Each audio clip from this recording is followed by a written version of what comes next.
Welcome back to Books with Duddy.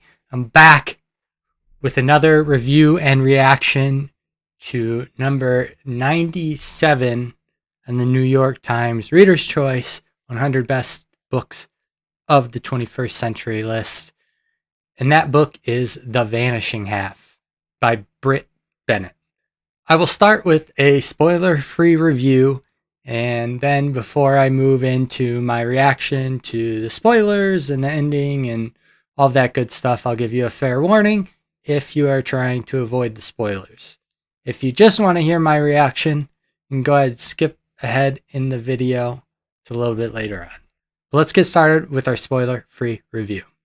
The Vanishing Half is a book that focuses on The Vanishing Half is a book that focuses on a family. I believe their name is pronounced Vignes, but I'm sure there's multiple ways to pronounce it. I'm going to say Vignes. And namely, the two twin sisters of the family. Notably, we are told at the outset of the book that basically one of the twin sisters has vanished. And not in a way of like foul play or anything, just seemingly vanished by her own volition.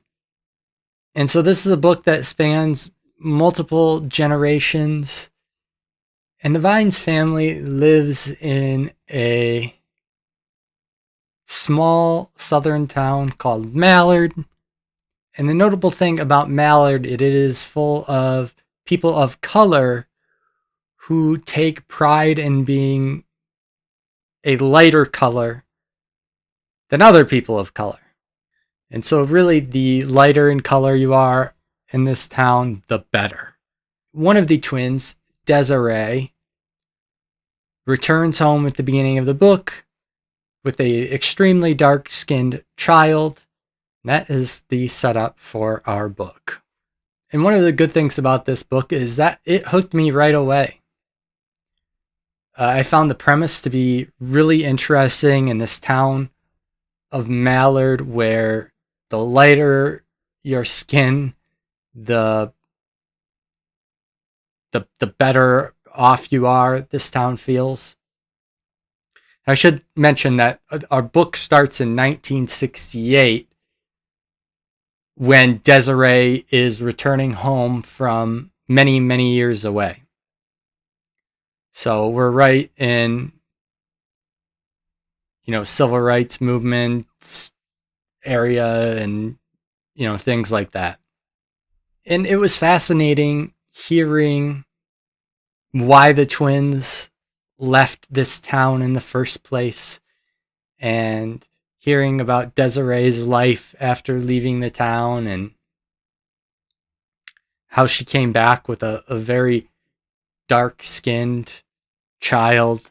It was fascinating just to read more about colorism. I'm familiar with colorism, but I think you hear it a lot less than you hear about just straight up racism, which makes sense. But I do know that colorism is a very real thing as well. And just the identity of this town that the Vignes live in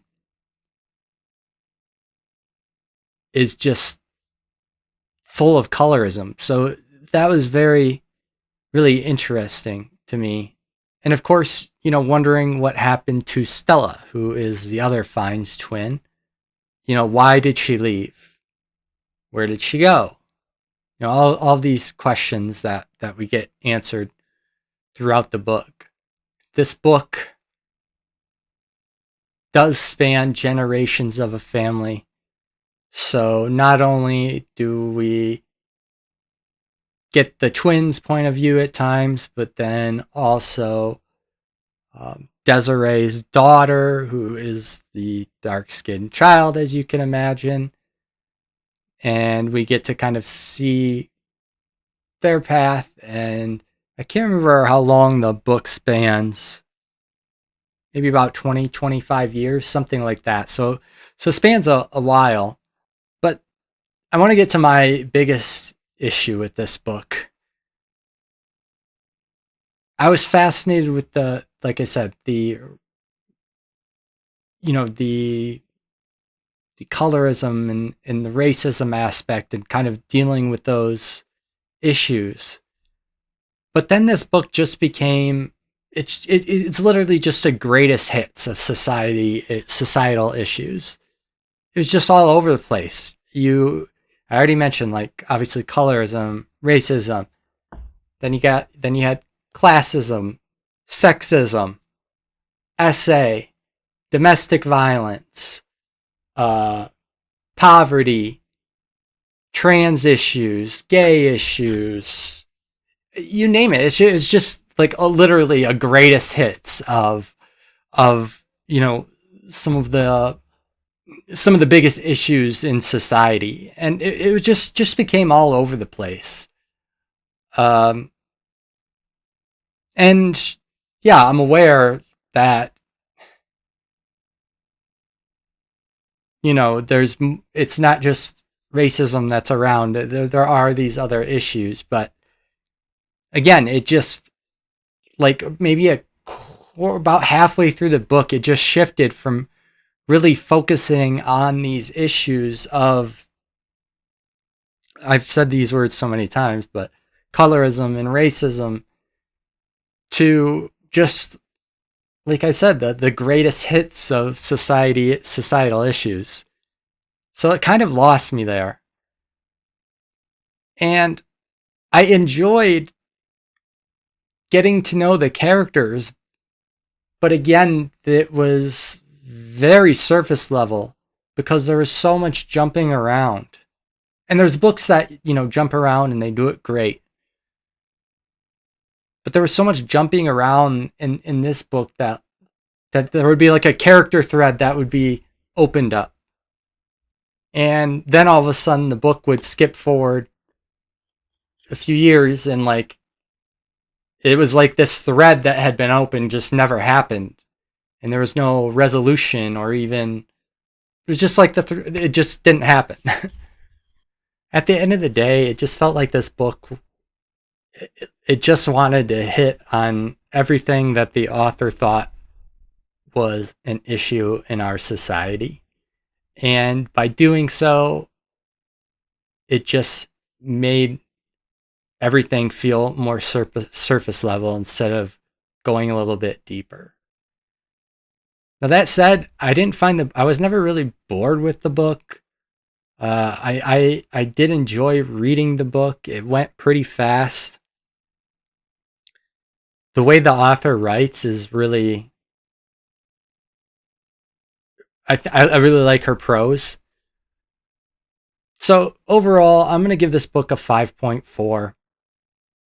I think it could have been so much more if it just focused a little bit on either specific characters or specific issues a little bit more. Okay, so with that said, I am now going to get into my reaction to kind of the spoilers and talk a little bit more about the characters and plot points and all those things. So if that's something you want to avoid, then this is your warning. Please stop here, because from now on there will be spoilers. Okay, I feel like the place I have to start with as far as spoilers go is Stella, since I really couldn't talk a lot about her in the non-spoiler section. And whew, Stella was so infuriating as a character. But like, I feel like I can't, it's hard because like I can't really judge her because I have no idea, what it was like being in her shoes in that time. But good God, she's basically a pathological liar. Because it wasn't just lying about the color of her skin anymore. She lied about damn near everything.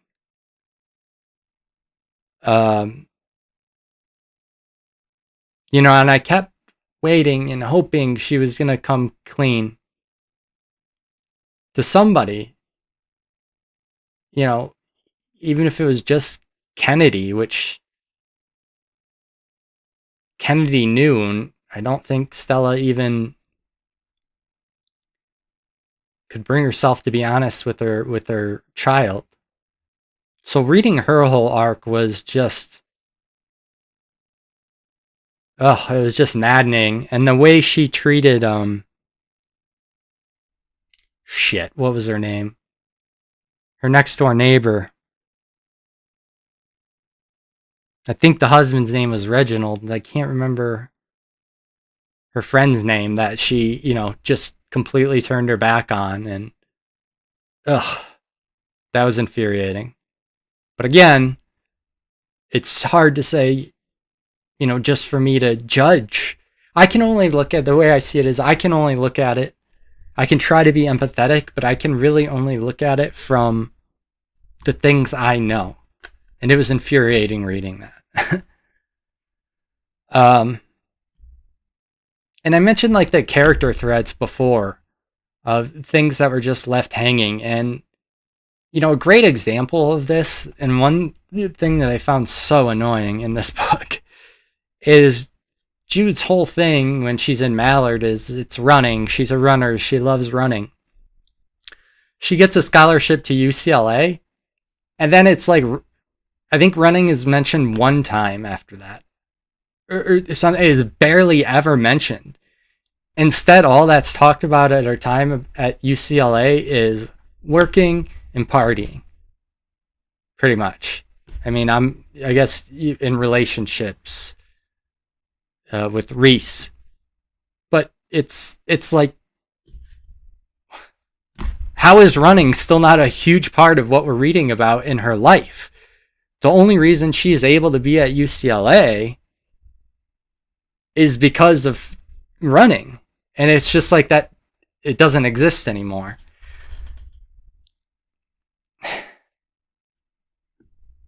That's what I mean. It's just like things just poof, disappeared. Oh, and speaking of like Reese and his friends, what was his name? So bad with names.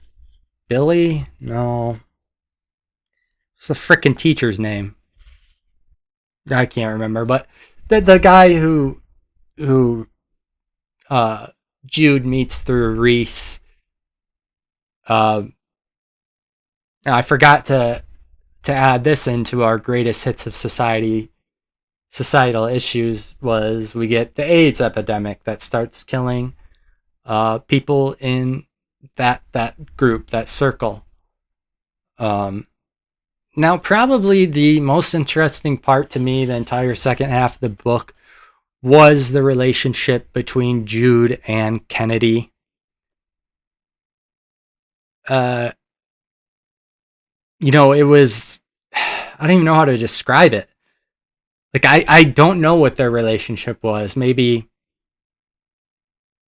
uneasy allies, or I really don't know. They both, I think wanted to know more about the other side, about the other twins' life, right? Desiree and Mallard and Stella living the high life. But there was always, it never really seemed like they liked each other either. It was kind of like they just both tolerated one another, which I thought was just an interesting dynamic to their relationship. And I figured at some point Stella and Desiree would reunite in some way. And unfortunately, it was a letdown, not in the way that it was written, but just in Stella's attitude. And then to get to the ending was like the weirdest thing to me. Like the fact that the book ended with Jude and Reese going to this swimming hole, and it almost seemed like it was symbolic of a fresh start with them stripping off all their clothes and getting in. And, it was a fine scene. It was just kind of like, it was just weird to me to end a book on people I didn't think were the main characters of the book. They were major parts of the book, but to me, this book was about Desiree and Stella. And so it's just a little bit weird for me that they ended with Reese and Jude. Let me know what you thought about this book. I thought it was an interesting read. I think it could have been more focused. Let me know what you thought in the comments. And if you could like and subscribe, I'd appreciate that. And I hope to see you back soon.